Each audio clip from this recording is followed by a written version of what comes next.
Não adore nem se prostre diante de nenhuma imagem, pois eu sou o Senhor, o seu Deus zeloso, e castigo filhos pelos pecados dos pais até a 3ª e 4ª geração daqueles que me odeiam. Mas mostro bondade até 1000 gerações àqueles que me amam e guardam os meus mandamentos. É um texto que assusta quando a gente ouve falar sobre isso, né? Dessa maldição que vem da 3ª e na 4ª geração. E isso é o que acontece com o adultério, quando ele invade o nosso casamento, o nosso relacionamento. Quero que você entenda bem o que eu vou te falar. O propósito que o inimigo coloca diante do meu casamento, do seu casamento, para que nós venhamos a trair a nossa esposa, trair o nosso esposo. A princípio, o alvo somos eu, você, as nossas esposas, a princípio. Porque nós somos a base de uma coisa chamada família. Quando o inimigo consegue entrar, quando essa situação adentra o nosso casamento, o nosso relacionamento, nós deixamos de ser o foco. E nesse momento o foco passa a ser os seus filhos. Nesse momento o olhar do inimigo sai de você, sai da sua esposa. E ele parte para cima dos nossos filhos. Mas por quê? O que o adultério faz em um casamento?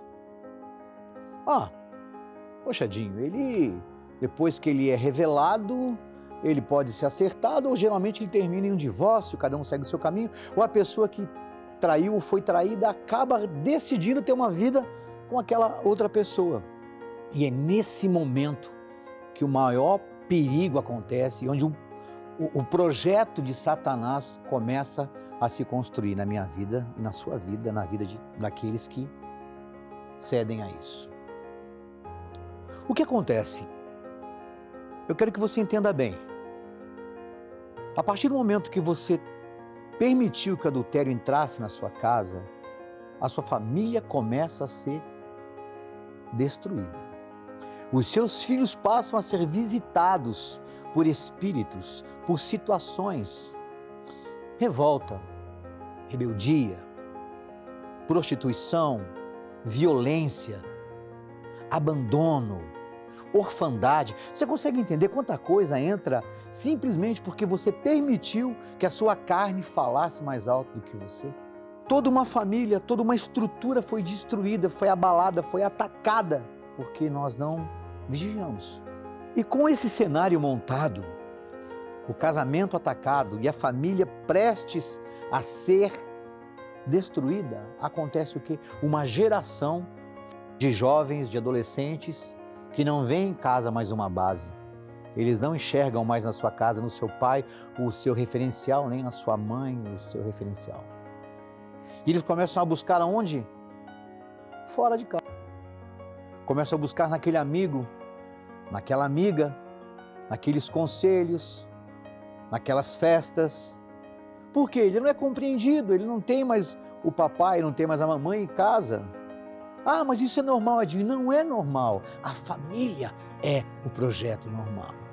A família é o projeto de Deus para mim, para você, para os nossos filhos. E esse espírito do adultério, ele é tão forte que quando os filhos começam a vivenciar isso em casa e começam a ver o sofrimento que isso aconteceu com o pai e com a mãe, eles, a partir daquele momento, muitos decidem a não ter família mais. Por quê? Porque eles não querem inserir em outra geração aquilo que eles estão passando, que estão sofrendo. E aí eles resolvem ter uma vida liberal, uma vida onde a família não é o alvo principal, que é o que acontece hoje. Hoje, quantos jovens procuram ter uma vida totalmente descomprometida? E às vezes a gente critica. Mas você é jovem, você precisa se entender. Mas você não sabe o contexto, você não sabe a casa dele, como é que foi. A história do pai, a história da mãe. Porque ele vivenciou, ele viveu alguma coisa que ele não quer viver e não quer que os filhos dele venham a viver.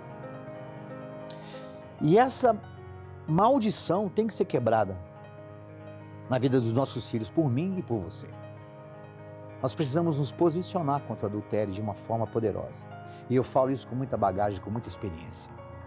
Se você se posicionar hoje e decidir hoje onde você está agora, a não fazer parte dessa estatística terrível que a família está se acabando, está se exaurindo, se posicione hoje.